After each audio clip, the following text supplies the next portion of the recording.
இந்த உலகத்துல தோற்கடிக்க முடியாத ஒரு சக்தி உங்களுக்கு கிடைச்சா எப்படி இருக்கும்? நீங்க தொடுற காரியம் எல்லாம் வெற்றியாக மாறணுமா?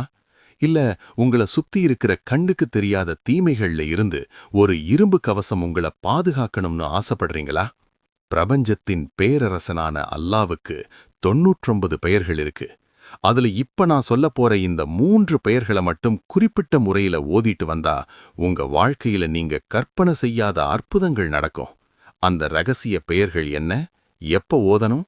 கடைசி வரைக்கும் பாருங்க. இது உங்க தலையெழுத்தையே மாத்தலாம். முதலாவது திருநாமம் யா அசீசு, மிகைத்தவன் அல்லது கண்ணியமானவன். இந்த உலகத்துல மத்தவங்க முன்னாடி நீங்க கண்ணியமா நடத்தப்படணும்னு நினைக்கிறீங்களா? வேலையில உயர்வு கிடைக்கணுமா? அப்போ ஒவ்வொரு சுபஹ் தொழுகைக்கு பிறகும் 41 முறை இந்த பெயரை ஓதிட்டு வாங்க. உங்களை யாராலும் சிறுமைப்படுத்த முடியாது. அல்லாஹ் உங்களை